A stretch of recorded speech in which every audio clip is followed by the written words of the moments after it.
공표하는 매체 자체도 다른 뭐 언론이라기보다는 김어준 씨 자체가 운영하고 있는 김어준의 다스베이다 녹화 현장 공표다 이렇게 일각에서라는 표현을 통해서 일종의 여론 띄우기 혹은 뭐 여론조성 같은 것을 할 수 있다. 그런 일각에서는 청와대와 여당이 한일 관계를 개선하기 위해 일본에게 저자세 외교를 하고 있다 주장하는데요. 귀하께서는 이 주장에 얼마나 동의하십니까? 라는 질문이 있습니다. 적과 달리 사용했다는 의견이 있는데 그거에 대해서 얼마나 동의하십니까? 라고 묻는다면 어떻겠습니까?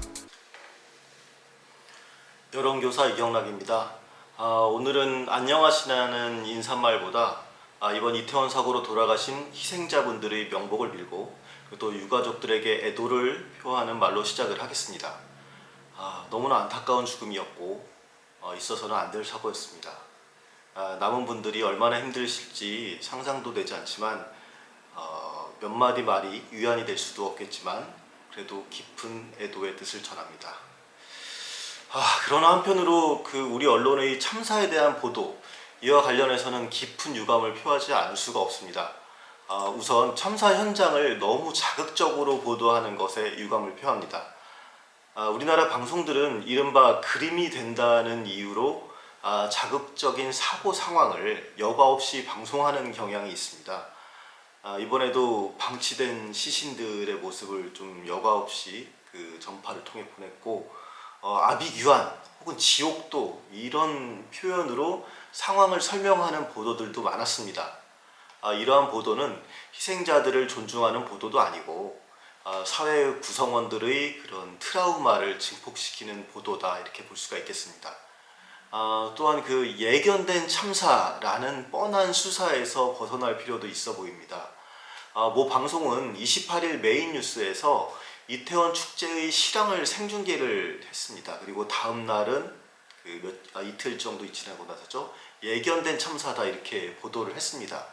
어느 날은 헬로윈 축제를 홍보를 하고 그리고 또 경찰 배치가 된 상황을 또 홍보를 통해서 보도를 하고 그러면서 사람들의 참여 의지를 조금 복돋아내고 한 다음에 다음날 이건 예견된 사고다 이렇게 말하는 것은 사실 앞뒤가 맞지 않습니다.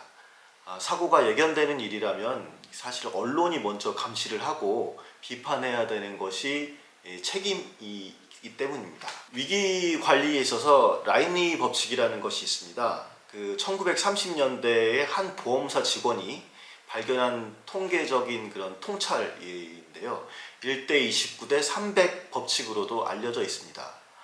이 내용은 어떤 큰 대형 사고가 발생하기 전에 같은 원인으로 수십 차례의 경미한 사고가 발생하고 또 수백 번의 징후가 나타난다 이런 것입니다. 그래서 그 숫자를 1대 29대 300 이렇게 이야기를 한 것인데 산업재해가 발생해서 사망자가 한 명 나오면 그 전에 같은 원인으로 발생한 경상자가 29명이었고 그리고 같은 원인으로 부상을 당할 뻔한 그런 잠재적 부상자가 300명이 있었다라는 것을 일종의 통계 결과 법칙을 통해서 유도를 했습니다. 이태원에 거주하면서 헬로윈에 참석했던 사람은 그 골목에서 끼어 죽을 뻔한 경험이 예전에 있었다. 3년 전에 있었다. 그래서 다시는 안 간다고 이야기를 했었고 그리고 당일 이태원을 방문했던 많은 사람들이 너무 많은 인파에 지하철에서 올라가지도 않고 발길을 돌리기도 했으니 어떻게 보면 위기에 대한 감지 그리고 대처 이런 측면에서 조금 아쉬움이 남기도 합니다. 다만 그렇다고 해서 이것을 예견되었다라고 표현하는 것은 사고의 원인을 너무 쉽게 진단하고 언론 역시 사회적 책무를 다하지 못했다 이렇게 평가할 수 있는 부분이기도 합니다.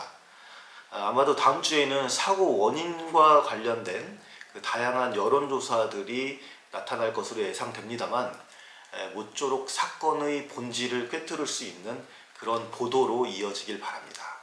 이제 본격적으로 여론조사 이야기를 해볼 텐데요. 이번 주에부터 굉장히 여론조사 기관들의 활동이 늘어나기 시작을 했습니다. 대표적으로 김어준 씨가 만든 여론조사 꽃이라는 회사가 본격적으로 시작을 했고요. 보수계열 언론들의 의뢰를 받아서 PNR, 피플스 네트워크 리서치도 정기적인 조사를 시작을 했습니다. 중앙선거 여론조사 심의위원회에 등록된 조사만 하더라도 지난주에 그 공표일 기준으로 23일부터 30일까지 11건이나 등록이 됐습니다. 올라온 건데 하루에 하나 이상의 그런 선거와 관련된 여론조사가 공표된 셈입니다. 근데 뭐 토요일이나 일요일날 공표되는 경우가 없으니까 그 하루에 2개꼴로 그렇게 여론조사가 평균적으로 공표되고 있다, 이렇게 볼 수 있습니다. 이거 앞으로도 계속 이런 추세는 이어갈 것으로 보입니다. 여기서 주목할 만한 몇 가지를 말씀드리면 우선 김어준 씨가 설립한 여론조사 꽃의 그 설문 내용을 볼 수 있겠습니다. 근데 그 내용을 보면 좀 시사적인 이슈에 집중을 하고 있는 경향을 알 수가 있습니다. 정당 지지도와 대통령의 국정운영 평가, 이 부분을 넣고 있지만 6개의 나머지 질문이 대부분 이제 한일 관계에 대한 것이었습니다. 그러니까 그리고 또 공표하는 매체 자체도 다른 뭐 언론이라기보다는 김어준 씨 자체가 운영하고 있는 김어준의 다스베이다 녹화 현장 공표다, 이렇게 정보를 공개를 했습니다. 어떻게 보면 다분히 뉴스의 소재, 유튜브 콘텐츠의 소재로 사용하기 위한 여론조사다, 이렇게 볼 수가 있겠습니다. 물론 이거 시도 자체가 문제가 있다고는 볼 수 없지만 여기에서 보여진 질문의 의도나 구성 내용은 면밀히 살펴볼 필요가 있어 보입니다. 지난번에도 말씀드린 적이 있는데 일각에서라는 표현을 통해 일종의 여론 띄우기, 여론 조성을 한다, 이런 우려도 있을 수가 있습니다. 여기서도 그 설문 내용을 보면 일각에서는 청와대와 여당이 한일 관계를 개선하기 위해 일본에게 저자세 외교를 하고 있다 주장하는데요. 귀하께서는 이 주장에 얼마나 동의하십니까? 라는 질문이 있습니다. 그런데 이런 질문은 응답자에게 그 전에 생각하지 못했던 일종의 사고적 관점을 줄 수가 있습니다. 그러니까 예를 들어서 일본과의 외교에 대해서 저자세나 고자세니 이런 것을 생각해보지 않았는데 이 얘기를 들으면서 저자세 외교였나? 이런 생각을 다시 할 수 있다는 것이죠.